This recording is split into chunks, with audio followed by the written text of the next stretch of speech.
Apa yang bisa dibanggakan, disombongkan oleh manusia, anak Adam?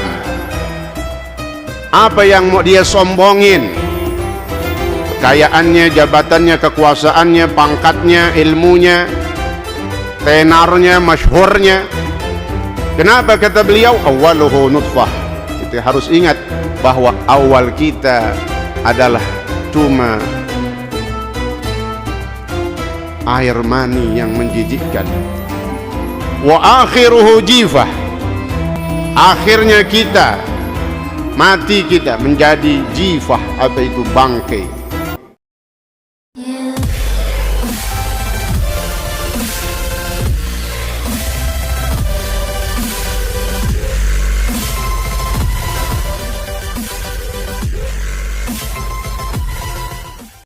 Assalamualaikum warahmatullahi wabarakatuh. Alhamdulillah wa syukurillah, pada pagi hari ini tepatnya kita sudah berada di hari yang ke-26.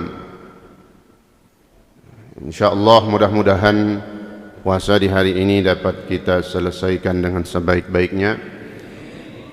Puasa yang telah kita lakukan diterima oleh Allah Subhanahu wa taala, diberikan balasan yang terbesar di sisi Allah Subhanahu wa taala. Dan insyaallah Ramadan yang masih ada di hadapan kita, begitu banyak nikmat, karunia, anugerah yang Allah berikan dengan bulan Ramadan ini. Jangankan berhari-harinya, satu hari saja kita mendapati satu hari di bulan Ramadan begitu istimewa dalam hidup kita.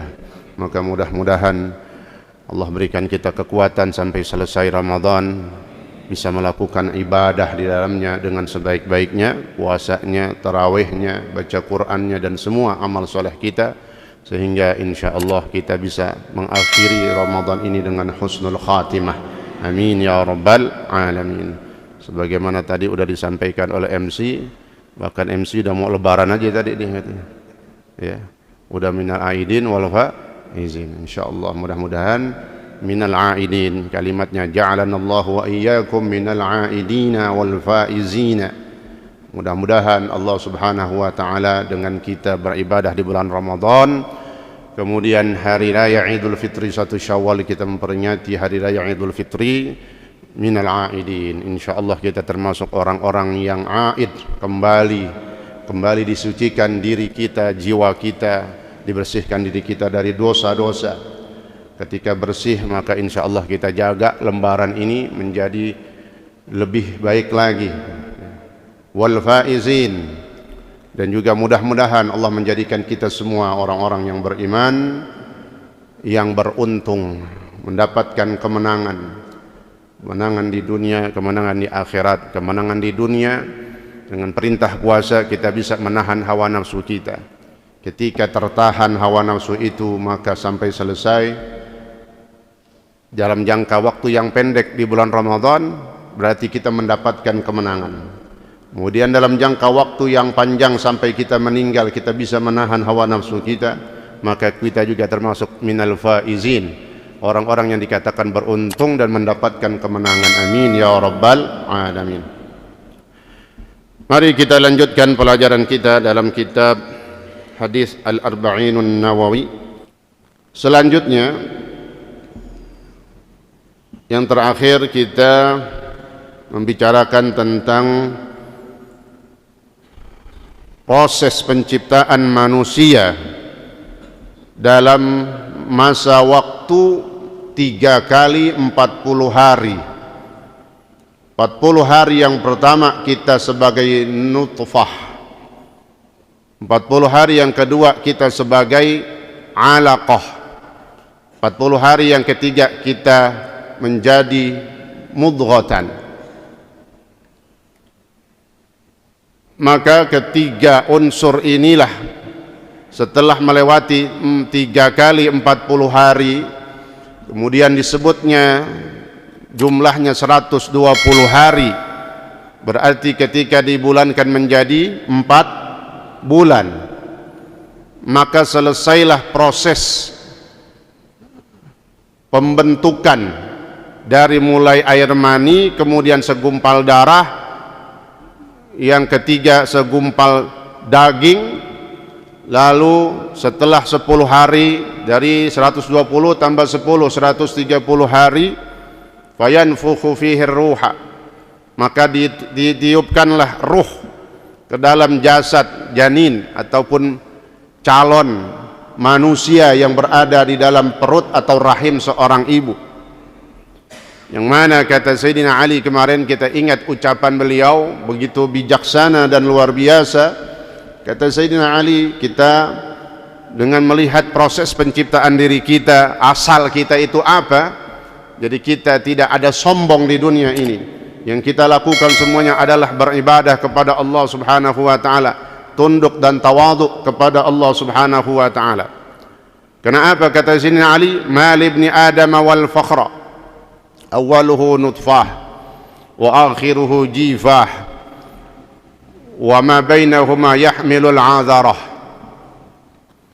Mal ibni adam wal fakhr, apa yang bisa dibanggakan, disombongkan oleh manusia, anak Adam, apa yang mau dia sombongin? Kekayaannya, jabatannya, kekuasaannya, pangkatnya, ilmunya, tenarnya, masyhurnya. Kenapa kata beliau awwaluhu nutfah? Kita harus ingat bahwa awal kita adalah cuma air mani yang menjijikkan.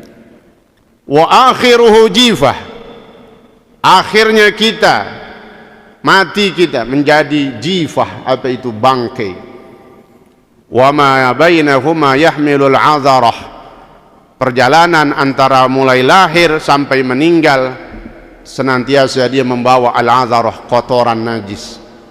Jadi nggak ada yang cakep dalam diri kita, untuk menjadi bahan renungan supaya kita ini jangan sombong. Kalau mau sombong, kita ingat diri kita, gue cuman air mani doang, yang dibawa cuman najis, nanti matinya jadi bangkai. Ingatin tuh, cuman mani kita bawa najis kita, jadi bangkai kita.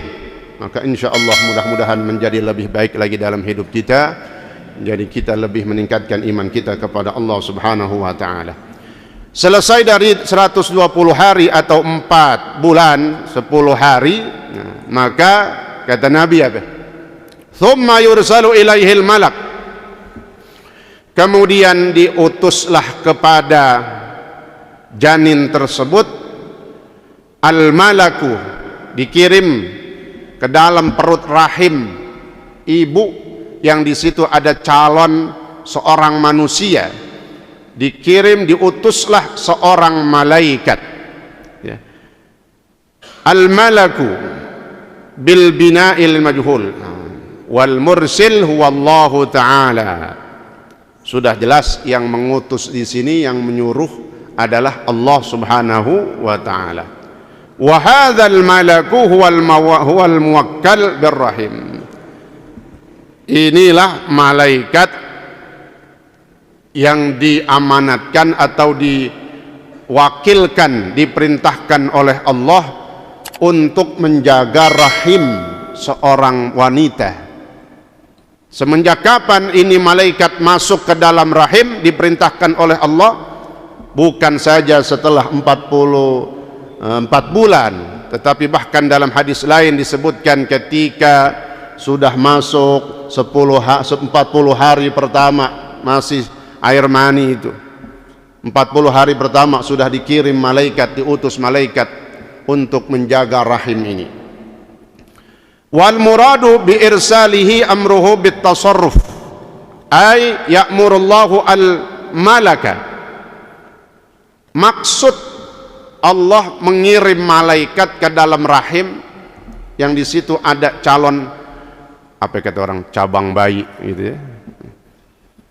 Maksudnya Allah mengutus ngapain? Amruhu bit tasarruf, memerintahkan malaikat ini untuk berbuat sesuatu, diantaranya menjaga. Ayya'murullahul malak. Lalu apa lagi?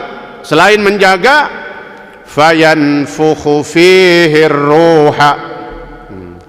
Diutus setelah 4 bulan ini, diutusnya punya bawa peran. Kalau dari hari 40 hari pertama menjaga rahim, kemudian kalau sudah masuk 4 bulan lebih 10 hari, tugasnya malaikat ini fayanfukhu fihi ruh, meniupkan ruh ke dalam jasad yang ada di dalam rahim itu. Ketika ruh sudah ditiupkan, apa itu ruh katanya? Allati biha yahya al-insan. Ruh itulah yang menjadi sebab bisa hidupnya manusia. Ketika ruh masih nempel dalam jasad kita, maka kita hidup. Sebaliknya ketika ruh itu sudah terangkat dari jasad kita, pisahnya ruh dari jasad, meninggal udah, mati udah, maka sudah tidak ada yang bisa kita lakukan, karena kita cuma bangkai udang, jasad bila ruh, jasad tanpa ruh. Itulah maka ketika berbicara tentang ruh secara global, pertanyaan, permasalahan tentang ruh begitu sangat banyak. Bahkan kata ulama ketika berbicara tentang ruh, ada 1000 pendapat bedanya ulama. 1000 ulama berbeda pendapat masalahnya. Dari banyaknya perbedaan itu cukup kita mengetahui urusan ruh itu apa? Ma yahya bihil insan. Jadi nggak banyak macam-macam dah ngomongin ruh. Kenapa kata Allah wa yas'alunaka 'anir ruh qulir ruhu min amri rabbi. Ketika Nabi ditanya oleh orang-orang yang datang kepada beliau sallallahu alaihi wasallam, nanyain tentang ruh ini, roh itu apa sih? Hakikatur roh, hakikatnya roh itu kayak apa? Roh itu sebenarnya kayak apa? Dijawab langsung ayatnya turun, wa yas'alunaka 'anir ruh. Mereka bertanya tentang roh. Kata Allah, qulir ruhu min amri rabbi. Katakan hai Muhammad, urusan roh itu urusan Tuhan, Tuhanku, kata ya. Jadi katakan hai Muhammad kepada mereka. Maka Nabi katakanlah kepada para sahabat dan orang yang bertanya, ar-ruhu min amri rabbi. Ruh itu adalah urusan Tuhanku, yaitu Allah subhanahu wa ta'ala. Jadi ketika berbicara ruh, cukup secara globalnya yang kita harus tahu adalah ma yahya bihil insan. Ruh itulah yang menjadi sebab manusia bisa hidup. Wa haqiqatun nafkhi ikhraju rihin minan nafikh yattasilu bil manfukh fih. Ketika berbicara malaikat meniupkan ruh, sudah pasti yang melakukan secara hakikat peniupan ruh itu ya Allah subhanahu wa ta'ala. Adapun malaikat cuma perantaranya aja, diperintahkan sama Allah tiupin ruh, diperintahin ya dikerjain. Yang hakikatnya yang meniupkan ruh itu ya yang maha berkuasa, yaitu Allah subhanahu wa ta'ala. Untuk menjawab, kadang ada orang bertanya, loh itu kok yang meniupin ruh malaikat, emang malaikat bisa ngasih ruh? Jadi perantaranya malaikat, wasitahnya malaikat. Adapun an-nafikh yang meniupkan ruh secara hakikat adalah Allah subhanahu wa ta'ala. Wa haqiqatun nafkhi ikhraju rihin minan nafikh. Nah, katanya itu waktu bayi akan ditiupkan ruh ke dalam jasadnya, gimana sih gambarannya? Ya ikhraju rihin minan nafikh, katanya kayak orang niup, malaikat tiup tuh, ikhraju rihin, katanya mengeluarkan angin. Orang kalau niup yang keluar apaan?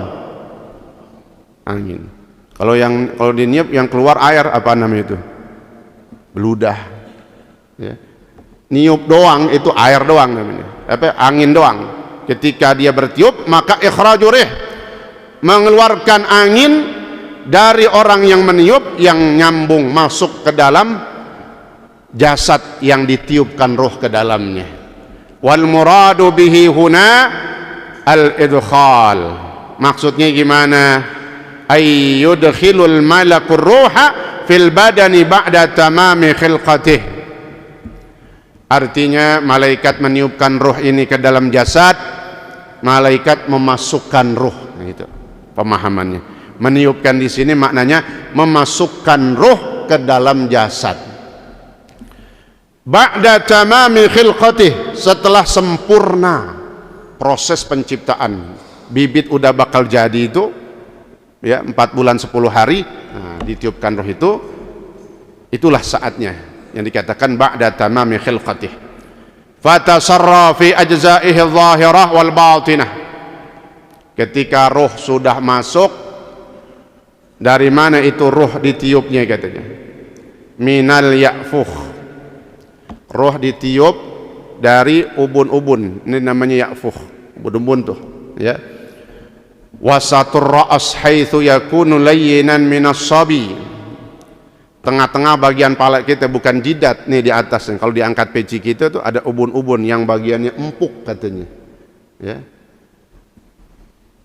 Itulah tempat ditiupkannya ruh. Ketika ruh sudah ditiupkan, dimasukkan ke dalam jasad, fayajidu al-ladzah wal alam, maka berfungsilah anggota tubuh itu. Dia pertama di sini. Lalu masuk kemana yang pertama katanya? Nufikhal malaku. Nafkhul malaki fi surah sababun li ijadillah fihi indahu ar-ruh wal haya. Wa awwalu syai'in, yang pertama bisa hidup bergerak dari anggota tubuh kita, itulah al-ainu, mata, ditiup dari sini. Maka ingat dulu proses penciptaan Nabi Adam alaihissalam, ketika ditiupkan ruh oleh Allah subhanahu wa ta'ala, minal ya'fuh, dari ubun-ubun, masuk ruh, masuk ke dalam mata. Maka mata yang pertama kali bisa melihat. Baru bisa ngelihat doang, belum ngapa-ngapain. Ngomong belum bisa, ngendus saja belum bisa, karena baru sampai mata. Yang pertama kali ruh itu membuat hidup anggota tubuh, itulah anggota tubuh mata yang pertama kali bisa berfungsi. Maka kata ulama, wa hiya akhiru syai'in tunza'u minhu ar-ruh. Tapi ingat juga, dari mata itu jugalah tempat akhirnya ruh berlabuh dari tubuh kita. Dari kaki ditarik ruh kita, dari kaki ditarik. Maka ketika orang meninggal ya, lebih ditunjukkan kakinya itu udah ngulain duluan, dingin duluan. Kenapa? Dia dah lamaan ditarikin rohnya. Dari kaki terus sampai terakhir kemana? Ke mata. Melewati mata. Mata keluarnya dari sini juga tetap. Melewati anggota tubuh kita, mata. Nah, maka kata ulama, sebagaimana mata yang pertama kali melek ketika ditiupkan roh, maka nanti juga ketika roh itu dicabut lalu sudah melewati mata, maka hilanglah fungsi mata, nggak bisa ngelihat lagi, dah dia merem ya, insya Allah. Makanya jangan banyak merem, takutnya lagi merem nggak terusan. Makanya seorang khalifah Sayyidina Umar bin Khattab radhiyallahu an, ketika ditanya tentang tidur kan matanya merem melek. Ya khalifah, ma ra'yukum 'anil naum? Wahai khalifah, bagaimana pendapatmu tentang tidur?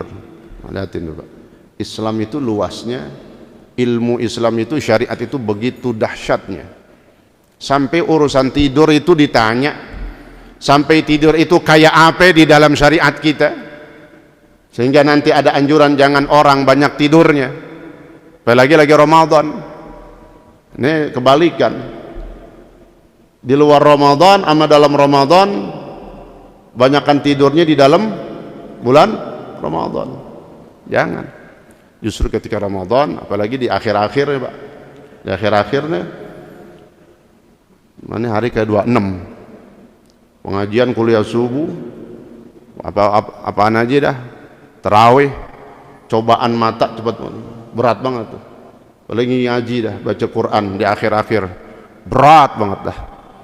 Berarti macam-macam, kadang nggak mau ngelihat Quran, sibuk dengan urusan dunia. Nah, maka kita harus tahu bahwasanya ini ujian dan cobaan dari Allah, harus kita lawan. Ini musuh. Siapa musuh kita?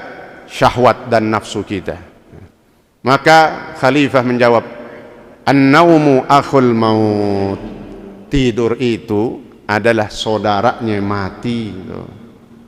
Tidur adalah saudaranya mati. Makanya jangan banyak-banyak tidur. Dia nggak jauh dari mati udah. Mana teman lo nih? Tidur, tanya. Temu lagi temannya, nggak ketemu-temu. Belum kelihatan juga nih, tidur lagi. Wah, bangunin, hati-hati gitu. Kenapa? Itu udah ada saudaranya mati, itu udah deket. Ya.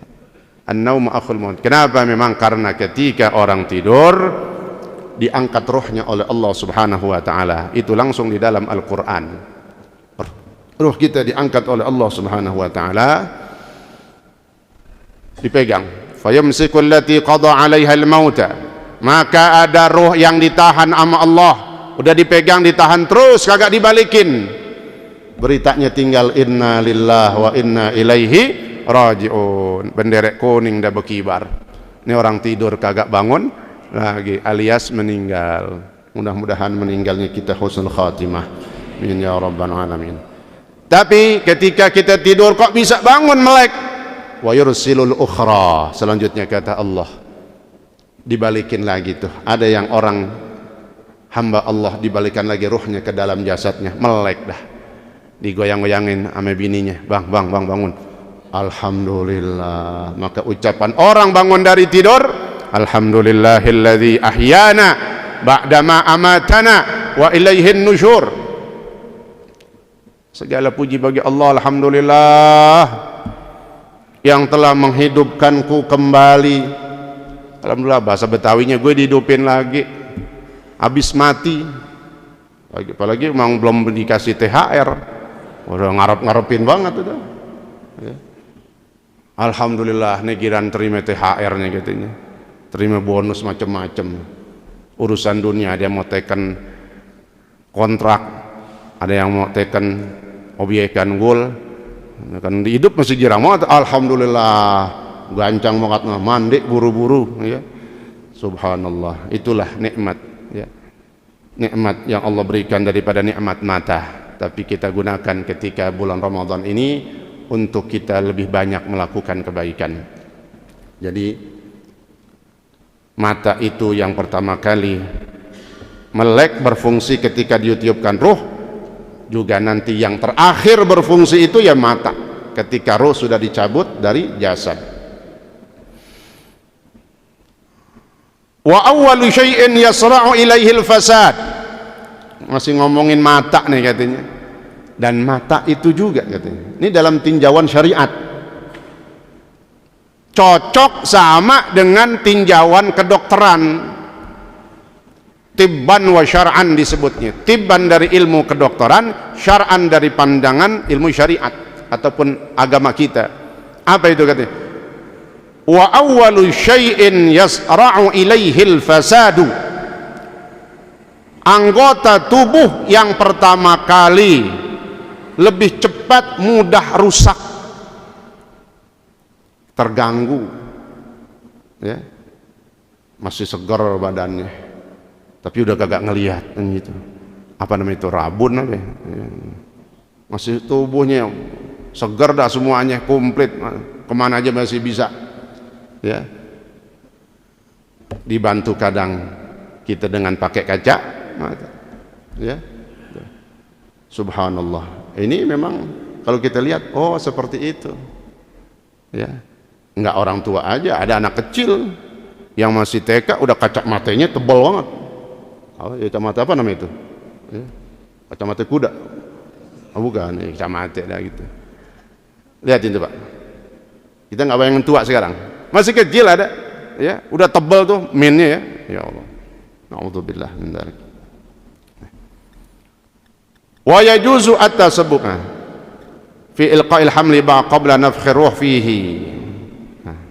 Maka dilarang, larangannya sifatnya hukumnya haram, orang yang menggugurkan kandungannya.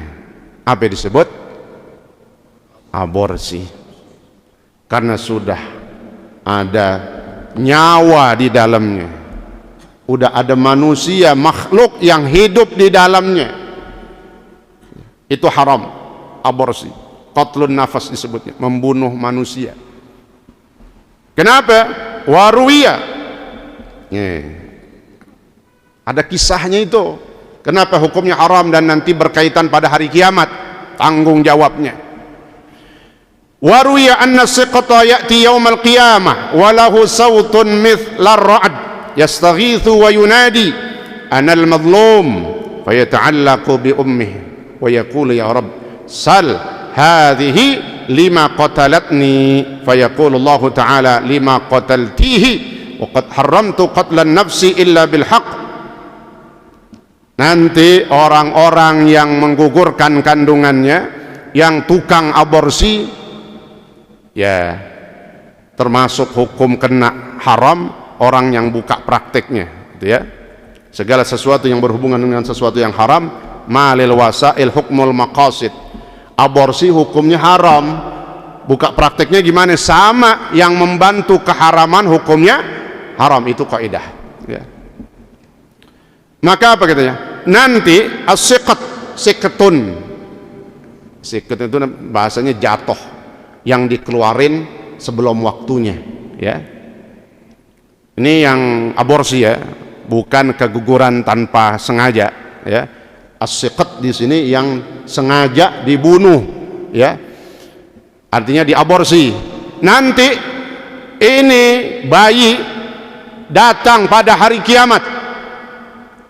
Tuh yang ngebuang dia, emaknya ntar diparanin.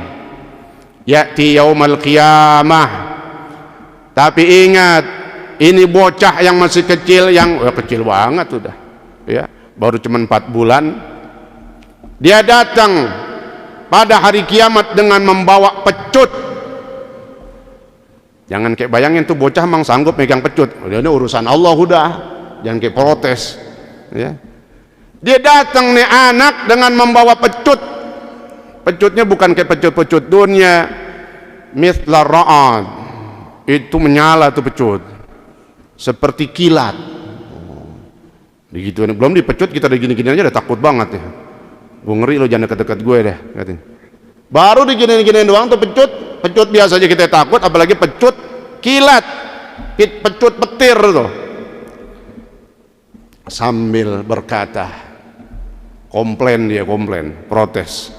Yastaghithu wa yunadi, ini anak memohon kepada Allah dan memanggil, anal mazlum, katanya anak yang diaborsi, aku adalah orang yang dizalimi, tuh, ya. Makanya hukumnya haram menzalimi dengan membunuhnya.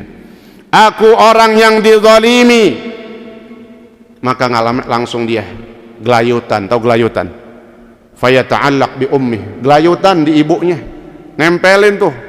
No, dia ibunya no, yang dulu aborsi, dia diparanin. Pokoknya nyantel aja itu, gelayutan aja. Wa yaqulu, lalu kata anak ini apa kepada Allah?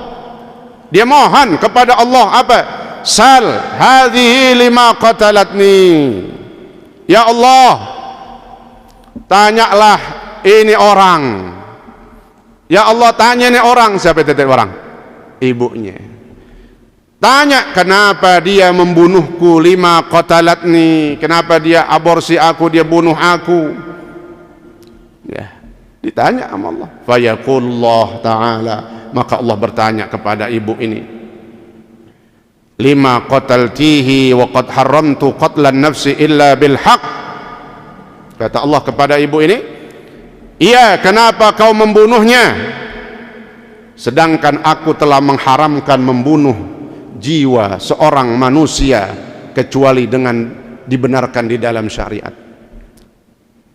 Nggak bisa jawab, udah diem. Ini persidangan di hadapan Allah yang maha adil. Ya malaikati, lalu apa kata Allah? Wahai para malaikatku, sallimuha li Malik khazinin nar yahbisuha fi jubbil ahzan. Nggak banyak omong, maka kata Allah kepada para malaikat, wahai para malaikatku, serahkan nih orang ke penjaga pintu neraka, li Malik, malaikat Malik, penjaga neraka, supaya dia masukin ke dalam neraka, ceburin situ, masukkan dia dalam lipatan-lipatan api. Ya Allah, na'udzubillah, siksa gitu. Fatughal, sebelum diceburin, sebelum dicemplungin ke dalam neraka, fatughallu yaduha ila unuqiha, tangannya diikat, nempel begini nih, ya. Wa yudha'at tuq was-silsilah fih wa tushabu ilan nar, dipakein kalung dari rantai besi bara api, diikat tangannya, dikalungin lehernya itu dengan rantai dari bara api neraka, wa tushabu ilan nar, digiring, diceburin ke dalam neraka. Oleh siapa? Itu yang disebut malaikat zabaniyah. Wa fihi narun wa sibaun, yang mana di dalam neraka itu isinya adalah lautan api yang berlipat-lipat, tidak ada celah kosong pun kecuali dalamnya api. Itu gambaran neraka, nggak ada celah kosong kecuali api semua itu, maka disebutnya lipatan api. A'udzubillah min dzalik. Wa zananir wa zanabir wa hayyat, dan semua binatang-binatang buas yang tugasnya untuk menyakiti dan menyiksa orang yang telah melakukan aborsi. Ini ya menjadi pesan buat kita, supaya kita sampaikan kepada orang-orang yang seandainya melakukan hal tersebut, supaya mereka tidak melakukannya, ya. Karena itu jelas ancamannya haram, dosanya dosa besar, dan azabnya na'udzubillah min dzalik. Maka saya akan menjawab pertanyaan di akhir pertemuan kita ini yang berhubungan dengan masalah zakat, ya. Karena ini memang hampir mendekati waktu-waktu wajibnya membayar zakat, yaitu zakatul fitr atau zakat fitrah. Kapan itu zakat fitrah dihukumi wajib bagi seseorang? Apabila dia mendapati dua masa waktu, dia dapetin dua nih, maka hukumnya wajib dibayarkan zakat fitrahnya.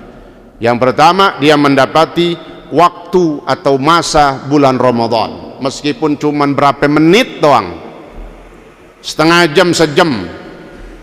Waktu yang kedua yang dia harus dapetin apa? Waktu bagian dari Idul Fitri, terhitung dari malam takbiran. Maka orang yang meninggal malam takbiran jam 7, tetap udah wajib dibayarkan zakat fitrahnya. Karena apa? Dia mendapati dua waktu. Ramadan dia dapetin, bukannya sejam doang, full 1 bulan. Kemudian malam Idul Fitri didapetin, meskipun baru sejam doang, meninggalnya misalnya Isya jam 7. Adapun seandainya orang meninggal sebelum malam takbiran, maka ketika berbicara hukum wajibnya nggak wajib dia. Meninggalnya bulan Ramadan, nggak dapetin Idul Fitri kan, malamnya itu, malam takbiran nggak dapetin dia. Secara hukum wajib dia tidak wajib dikeluarkan zakat fitrahnya. Adapun kalau ya saya keluarin aja Ustaz, nggak apa-apa, ya nggak apa-apa, ya sedekah. Kebaikan itu sifatnya berinfak, sedekah, ngasih orang beras, itu nggak ada jeleknya, bagus, pahalanya dapat jelas. Nah, pertanyaannya diantaranya, apakah mustahik zakat mal sama dengan mustahik zakat fitrah, yaitu asnafus tsamaniyah, 8 golongan yang ada di dalam surah At-Taubah atau ayat 60. Pertanyaannya, apakah yang berhak menerima zakat mal sama dengan mustahik atau yang berhak menerima zakat fitrah? yaitu 8 golongan. Nah, jadi pertanyaannya sebenarnya dibalik nih. Jadi zakat mal itu tasarrufnya, pemberiannya, penyalurannya kepada 8 golongan. Apa itu zakat mal? Dari 6 harta. Bukan zakat fitrah ya, beda, karena zakat ada 2, zakatul mal wa zakatul fitr. Zakat mal harta dagangan, dia punya pertanian, dia dapetin harta karun ya, dan yang lain-lainnya itu. Adapun zakat fitrah, beda ulama, beda pendapat. Ada zakat fitrah itu, ada ulama yang keras bahwa zakat fitrah hanya bagi fuqara dan masakin. Ada yang keras. Tapi ketika beda pendapat, ada yang bolehin, maka kita pakai yang membolehkan. Itu ya, karena yang sudah terjadi di kebanyakan di antara kita. Karena itu boleh, kecuali nggak boleh kita larang. Jadi boleh disamakan pembagian zakat fitrah sebagaimana pembagian zakat mal, yaitu apa? Kepada 8 golongan, tetapi didahulukan yang siapa? Fakir miskin. Ingat, fakir miskin dulu, fakir miskin dulu. Setelah fakir miskin rata, maka adakan pihak ketiga, ada amil di dalamnya. Amil itu yang nunggu nih, pada banyak amil nih di depan masjid. Amil itu yang yang bertugas bekerja menyalurkan zakat. Dia ada juga bagiannya seandainya memang tidak dapat gaji dari pemerintah. Nah, kalau kita kan nggak dapat gaji tuh, amil-amil masjid inisiatif sendiri, maka nanti dia dapat bagiannya ya. Tapi tadi yang pertama yang diutamakan apa? Fakir miskin. Kenapa fakir miskin zakat fitrah lebih diutamakan khusus dulu kepada fakir miskin? Karena tadi zakat fitrah itu makanan pokok ya. Nah, makanan pokok beras yang biasanya nggak kuat beli makanan pokok, kan dari kelompok fakir miskin. Nah, yang kedua, apakah penyaluran zakat mal boleh digabung dengan penyaluran zakat fitrah? Nah, sebelum saya jawab bahwa zakat mal, itu ya, zakat mal seperti zakat perdagangan dikeluarkan kalau sudah melewati haul 1 tahun. Zakat mal kapan aja dia, nggak mesti kudu harus Ramadan, kapan aja. Adapun kadang orang masukin lagi bulan Ramadan, dia bayar zakat fitrah, kemudian ada juga yang bayar zakat malnya sekalian. Nah, mungkin udah masuk haulnya, dia mau bayarin pas di bulan yang mulia, karena mengeluarkan zakat, bersodakoh istilahnya, berinfak atau mengeluarkan harta dalam bentuk zakat, itu besar pahalanya ketika dilakukan di bulan Ramadan. Tapi kalau jaraknya kagak jauh, cuman berapa minggu doang nih, misalnya Syakban udah masuk tuh, Syakban udah masuk 1 tahun, ntar Ramadan dah misalnya, nggak apa-apa. Tapi kalau udah sampai sebulan, itu udah semestinya harus dikeluarin segera. Takutnya ntar gue nunggu Ramadan, nah kalau mati. Tapi ketika berbicara haul, paling bagusnya memang segera ya, jangan pakai ditun. Nah, itu zakat mal ya. Nah, lalu digabung penyaluran zakat mal, boleh digabung, apakah boleh penyaluran zakat mal digabung dengan penyaluran zakat fitrah? Ya, boleh aja tadi ya, ketika Ramadan ada yang bayar zakat fitrah sekaligus zakat malnya. Pembagiannya berapa kelompok ya tadi itu ya, lebih diutamakan zakat itu, lebih diutamakan ya. Memang sebenarnya dua-duanya, zakat mal sama zakat fitrah, lebih diutamakan fakir miskin dulu semua. Yang ketiga, apakah dibenarkan penyaluran zakat fitrah dibagikan secara merata ke semua warga? meskipun ada yang mampu nagih, tahu nagih, jatah gua mah gitu, punya mobil kaya ya, gua dari tahun dulu gua dapat, ini panitianya siapa sih sekarang begitu, panitianya jadi domelin, ini mau dibenerin sekarang. Jadi apa? Tetap tadi udah jelas, yang berhak atau mustahik daripada zakatul fitrah adalah dari 8 golongan, khususnya fuqara dan masakin. Jadi kalau orang mampu ya kagak ya. Jelas tuh. Nah, cukup dah. Ada lagi pertanyaan yang lain? Ini yang masuk dari di HP saya. Kalau nggak ada, kita tutup. Insyaallah mudah-mudahan ini hari Sabtu, Sabtu yang akan datang kita akan sudah memasuki Idul Fitri ya, suasana Syawal ya. Hari Ahad di mana besok? Nurul Madinah. Besok pengajian ya, masih kita isi nih Pak, Ramadan. Maka saya bilang Ramadan bukan sisa. Ini masih ada, jangan ngomong sisa. Sisa itu kita mau gak dikasih nasi? No, nasi lu ketinggalin sisa. Mau gak? Ini makanan nih udah sisain. Yang mau sisa kasih aja ayam. Artinya apa kalau ngomong sisa? Itu meremehkan. Saya bilang tadi, jangankan 5 hari, 1 hari kita dapatin Ramadan, itu luar biasa, anugerah yang besar, makanya manfaatin. Maka dalam rangka mengisi itu masih ada kajian besok hari Ahad di Masjid Nurul Madinah. Tapi ingat Pak, emang hati-hati, musuh datang tuh mata tuh udah ngantuk banget. Makanya ngantuk-ngantuk seret aja udah ya bawa. Kemudian hari Senin masih mengaji di Masjid Al-Hikmah ya, kemarin kan saya umumin sorenya kita khatmul Quran, kemudian santunan yatim. Senin subuhnya tetap masih mengaji ya.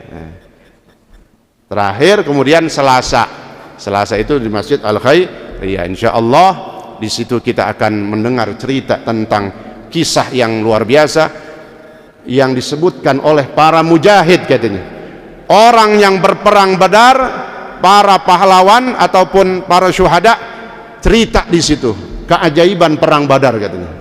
Insyaallah mudah-mudahan Allah panjangkan umur kita, Allah berikan kita hidayah, terus kita isi sampai selesai Ramadan ini dalam keadaan kita husnul khatimah, amin ya rabbal alamin. Al-Fatihah. A'udzu billahi minasyaitonir rajim. Bismillahirrahmanirrahim. Alhamdulillahi rabbil alamin, arrahmanir rahim, maliki yaumiddin, iyyaka na'budu wa iyyaka nasta'in, ihdinas siratal mustaqim, siratal ladzina an'amta 'alaihim ghairil maghdubi 'alaihim waladdallin. Amin. Bismillahirrahmanirrahim. Alhamdulillahi rabbil alamin. اللهم صل وسلم وبارك على سيدنا محمد وعلى ال سيدنا محمد. اللهم ربنا انفعنا بما علمتنا وعلمنا ما ينفعنا وزدنا علما، والحمد لله على كل حال، برحمتك يا ارحم الراحمين. اللهم اغننا بالعلم وزينا بالحلم واكرمنا بالتقوى وجملنا بالعافيه برحمتك يا ارحم الراحمين. صلى الله على سيدنا محمد وعلى اله وصحبه وسلم. الحمد لله رب العالمين، والسلام عليكم ورحمه الله وبركاته.